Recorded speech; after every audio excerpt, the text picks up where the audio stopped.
अस्सलामुअलैकुम। जमात नाहम मज़मून मुताला पाकिस्तान, सवाल नंबर 2 और सफ़ा नंबर 48। तो हम सवाल नंबर 2 अब करते हैं, महल वक़ू की तारीफ़ करें। इसके लिए सफ़ा नंबर 60 पे आते हैं।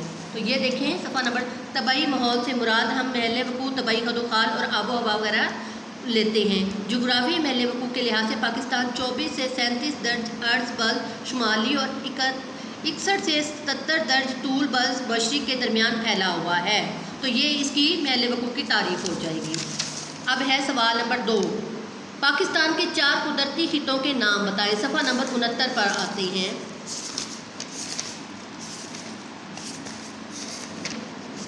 पाकिस्तान के 4 जो खिते हैं उनके नाम ये है, नीम, हारी, बरी, बुलंद आबो हवा का खिता।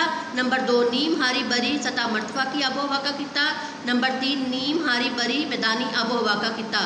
हारी साहली आबो हवा का खिता। सिर्फ इनके नाम लिखने हैं। नंबर 3 जंगलात के 2 फ़वाइद बयान करें। सफ़ा नंबर 78 पर चलते हैं। ये जंगलात की अहमियत का ये पूरा है हमारे पास, और इनमें से पहले 2 आप लिख सकते हैं। कोई से भी 2 लिखें, लेकिन पहले 2 जो है ना इसका जवाब बना लेते हैं हम। शुमाली पहाड़ी इलाकों में ज़्यादा बारिश होती है, जिससे पहाड़ी ढलवानों से पानी बहता हुआ दरियाओं में गिरता है। जंगलात का ढलवानों पर होना पानी के तेज़ बहाव में आड़े आता है, जिससे ना सिर्फ मिट्टी का कटाव रुक जाता है बल्कि पानी की रफ्तार भी कम हो जाती है। पाकिस्तान में तवानाई के वसाइल कम हैं, लिहाजा जंगलात की लकड़ी कोयला की कमी को दूर करती है। ये लकड़ी जलाने या तवानाई हासिल करने के लिए इस्तेमाल होती है।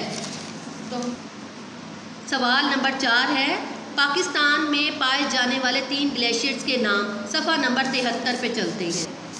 पाकिस्तान के ग्लेशियर्स ये देखें, सियाचिन, बालतोरो ग्लेशियर, बतौरा, ब्याफो, हिस्पर, इनके सिर्फ नाम लिखने हैं। नंबर 5 पानी की आलूदगी से बचाव के 2 तरीके बयान करें। सफ़ा नंबर 87 पर चलते हैं। पानी की आलूदगी से बचने के लिए फैक्ट्रियों से खारिज होने वाले पानी को फिल्ट्रेशन प्लांट लगाकर साफ़ करना चाहिए और फिर इसे दरियाओं या नहरों में डालना चाहिए। ये पानी की आलूदगी को ख़त्म करने के तरीके हैं।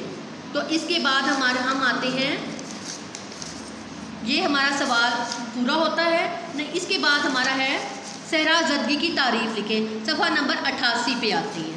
सफ़ा नंबर 88 सहराज़दगी, ये इंसानी सरगर्मियाँ, जानवरों का चरना, जंगलात से दरख्तों का कटाव और अपनी ज़रूरत के लिए ज़मीन में बार बार एक ही फसल उगाना, ये सब मिलकर ज़मीन बंजर बनाते हैं। इससे ज़मीन की ज़रख़ेज़ी कायम नहीं रहती, वो नाकाबिले काश्त हो जाती है। इस सारे अमल को, जिसमें हम ज़मीन को नकारा बनाते हैं, ज़मीन का सहरा में तब्दील होना कहलाता है।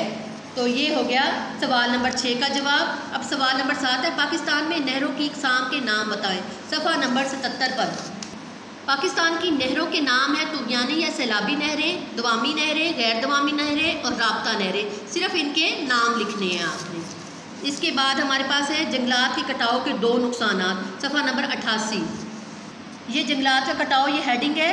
किसी भी मुल्क की तरक्की के लिए इसके कुल रकबा का 25% हिस्सा जंगलात पर मुश्तमिल होना चाहिए, लेकिन पाकिस्तान के सिर्फ 5% हिस्से से कम रकबे पर जंगलात मौजूद हैं। मज़ीद ये कि मौजूदा जंगलात को बुरी तरह काटा जा रहा है। ये सूरत हाल ना सिर्फ हमारी मईशत के लिए नुकसानदेह है, बल्कि हमारे माहौल को भी बुरी तरह नुकसान पहुँचा रही है। अब सवाल नंबर 9 पे आते हैं, सतह मरतफा पटवार के मुतल्लिक मुख्तसर बयान करें। तो सफ़ा नंबर 68 पे आती हैं।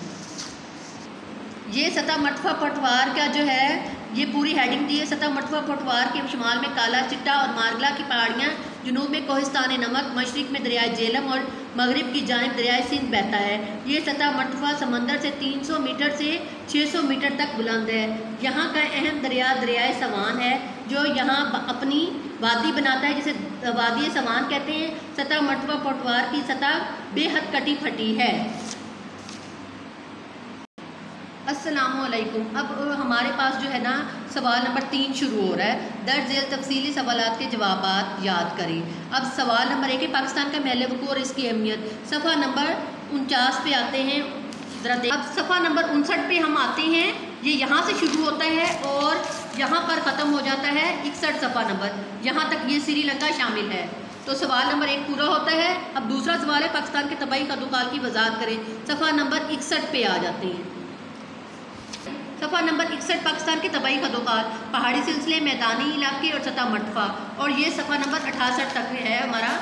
ये सवाल हमारा बहुत लेंथी है, ये यहाँ तक आता है, यहाँ सतह मरतफ़ा बलूचिस्तान तक। ठीक है, अब सवाल नंबर 3 है हमारे पास। पाकिस्तान की आबोहवा के खित्ते और इंसानी ज़िंदगी पर असरात की तफसील से वजाहत करें। सफ़ा नंबर 59 पे आते हैं। सफ़ा नंबर 69 पे आते हैं पाकिस्तान की आबोहवा, ये खित्तों के नाम हैं। फिर उसके बाद है आबोहवा के इंसानी ज़िंदगी पर असरात, ये यहाँ तक आ जाएगा। ये सफ़ा नंबर 61 तक जाएगा, सफ़ा नंबर 71 तक जाएगा। अब सवाल नंबर 4, पाकिस्तान में पानी, ज़मीन, नबातात और जंगली हयात को दरपेश मसाइल मुश्किलात का हल बयान करें। सफ़ा नंबर 90 पर चलते हैं। ये इसकी हेडिंग बनी हुई है, पानी, ज़मीन, नबातात और जंगली हयात के बचाव में हल मुश्किलात। ये यहाँ से लेकर और ये यहाँ तक जाएगा, परहेज़ किया जाए। ये पूरा एक सवाल हमारा मुकम्मल हो जाए। जंगलात और इसकी अहमियत पर तफसीली नोट लिखे। सफ़ा नंबर 77 पर आ जाए। ये सफ़ा नंबर 77 है। पहले जंगलात की डेफिनेशन बताई गई है और फिर उसके बाद इसकी अहमियत बताई गई है। ये यहाँ तक जाएगा, 79 सफ़ा तक जाएगा। फिर सवाल नंबर 6, अहम माहौलियाती मसाइल और उनका हल बयान करें।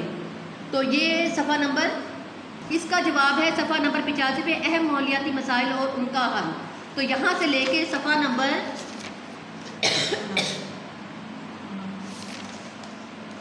माहौलियाती मसाइल और ये यहाँ तक जा रहा है सफ़ा नंबर, हाँ जी, सफ़ा नंबर 99 तक ये जा रहा है। तो यहाँ तक यहाँ पे आता है। उम्मीद है आपको इस वीडियो की मदद से सवाल नंबर 2 और 3 करने के काबिल हो जाएंगे। अल्लाह हाफिज़।